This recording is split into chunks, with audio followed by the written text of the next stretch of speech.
Hello, আসসালামু আলাইকুম। আজকে আমরা শিখব হোয়েন এভার অ্যাডভার্বের কাজ এবং ব্যবহার। ওকে, তো আপনাদের প্রথম টিপস হলো হোয়েন এভারের হোয়েন এভারের এই অংশে, হোয়েন এভার যুক্ত অংশে যদি প্রেজেন্ট ইনডিফিনিট হয়, অপোজিট অংশ প্রেজেন্ট ইনডিফিনিট হবে।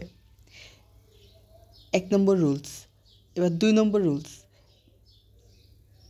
হোয়েন এভার যুক্ত সেন্টেন্স যদি প্রেজেন্ট ইনডিফিনিট হয়, অপোজিট অংশ এটা ফিউচার ইনডিফিনিট হয়। 2 নম্বর রুলস। 3 নম্বর রুলস হলো হোয়েন এভার অংশে যদি পাস্ট টেন্স হয়, তার পরের অংশেও পাস্ট টেন্স হবে। ওকে, তাহলে আবার একটু বলে দিই। হোয়েন এভার অংশে যদি প্রেজেন্ট টেন্স হয়, হোয়েন এভারের পরবর্তী অংশ প্রেজেন্ট ইনডিফিনিট হবে। হোয়েন এভারের অংশ যদি প্রেজেন্ট টেন্স হয়, হোয়েন এভারের পরের অংশ ফিউচার ইনডিফিনিট হতে পারে। হোয়েন এভারের অংশে যদি পাস্ট টেন্স হয়, অপোজিট অংশ পাস্ট টেন্স হবে। এটা আপনারা লিখে নিন। ওকে, তো হোয়েন এভার অর্থ হলো যখনই। হোয়েন এভার অর্থ কি? যখনই।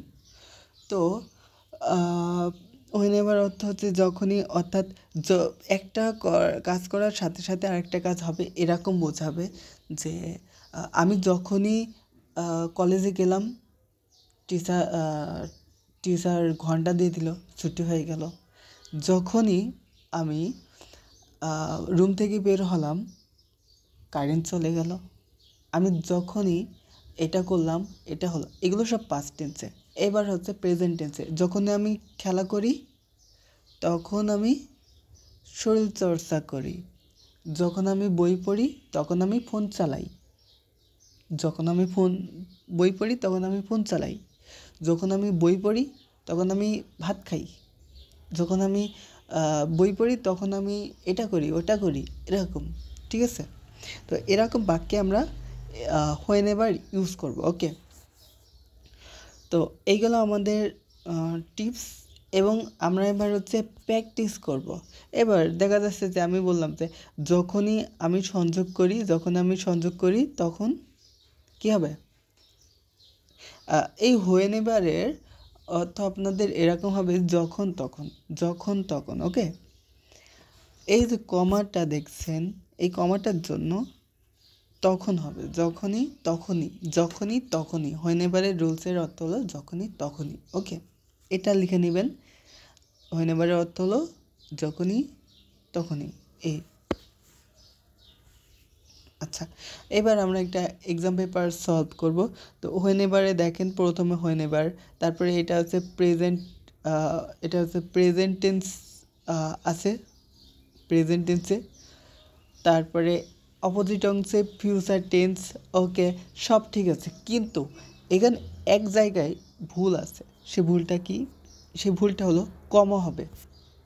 তো আপনারা মাথায় রাখবেন যে এটা লিখে নেন, হোয়েন এভার অংশ যদি প্রথম অংশে দেয়, তাহলে পরবর্তী অংশ শুরু করার আগে কমা হবে। হোয়েন এভার অংশ যদি সেকেন্ড অংশে দেয়, সেকেন্ড অংশে, অর্থাৎ এই যে টু এন্ড দেখছেন, এই ক্লাসে যদি হোয়েন এভার থাকে, তাহলে এই মাঝখানে কমা হবে না। ওকে, তো দেখেন এই হোয়েন এভার অংশে দেখেন, ঠিক আছে। এবার এই অংশে কি ভুল বলেন তো? সেকেন্ডটায় ভুল হচ্ছে, আমরা জানি যে সেকেন্ড পার্সনের সাথে ভার্বের শেষে এস বা ইয়েস হয় না। তো এখানে ভুলটা হচ্ছে এই এসটা হবে না। এইখানে এসটা মুছে দিলে অ্যান্সারটা রাইট হবে। ওকে, তাহলে প্রথমটাই ভুল পেলাম। এবার 3 নম্বরটায় আমি বলছিলাম যে পাস্ট টেন্স হলে এই পাশেরটাও পাস্ট টেন্স হবে। তো এখানে দেখেন প্রথমটা পাস্ট টেন্স আছে,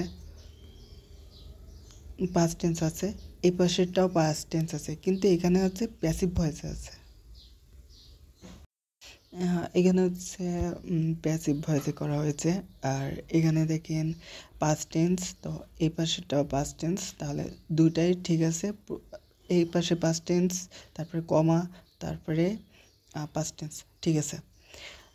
এবার আপনারা হচ্ছে এখানে মাথায় রাখবেন যে যখনই যখনই তখনই, হ্যাঁ, এখানে কমাও দিতে পারবেন বা তখনইও দিতে পারবেন, না কমাও দিতে পারবেন বা তখনই দিতে পারবেন।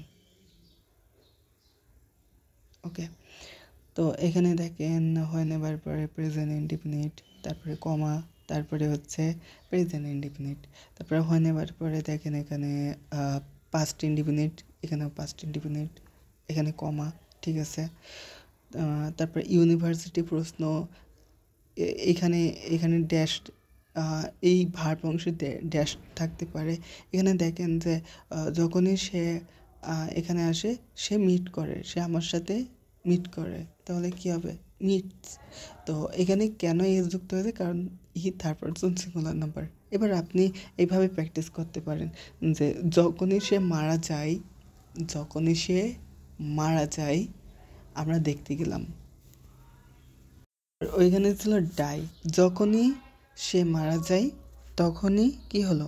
এবার আমি একটু লিখে নিই এটা। এইবার এই ক্লাসে আমরা যে নোটসগুলো লিখে নিব সেটা হলো মেন ক্লাস অনুযায়ী আমাদের টেন্সের পরিবর্তন হবে। এটা লিখে নেন, মেন ক্লাস অনুযায়ী আমাদের টেন্সের পরিবর্তন হবে। এবার আমাদের মেন ক্লাস হলো এই যে আমরা দেখতে গেলাম, এই যে মেন, এটা কেন মেন ক্লাস, মেন ক্লাসে কোনো যুক্তি থাকবে না, মেন ক্লাসে কোনো যুক্তি থাকবে না। আর আর অন্য ক্লাসে যুক্তি থাকবে, যেরকম আমরা সে যখনই মারা যায়, যখনই সে মারা যায়, কিন্তু যখনই সে মারা যায় এখানে কিন্তু আপনাদের একটা থাকছে যে যখনই সে মারা যায় আপনি তাকে দেখতে গেলেন কি, এরকম একটা আকাঙ্ক্ষা থাকবে, ঠিক আছে। তো মেন ক্লাসের কোনো আকাঙ্ক্ষা থাকে না, ঠিক আছে, মেন ক্লাসের কোনো আকাঙ্ক্ষা থাকে না, এটা লিখে নেবেন। মেন ক্লাসের কোনো আকাঙ্ক্ষা থাকে না, জানার আকাঙ্ক্ষা থাকে না মেন ক্লাসে, কিন্তু আপনাদের সাবঅর্ডিনেট ক্লাসের একটা আকাঙ্ক্ষা থাকে, ঠিক আছে। তো এখানে দেখেন যে যখনই সে মারা যায়, যখনই মারা যায় কিছু হলো কি না কিছু বলা নেই, তাহলে এখানে আকাঙ্ক্ষা আছে। তো এখানে দেখেন আমরা দেখতে গেলাম।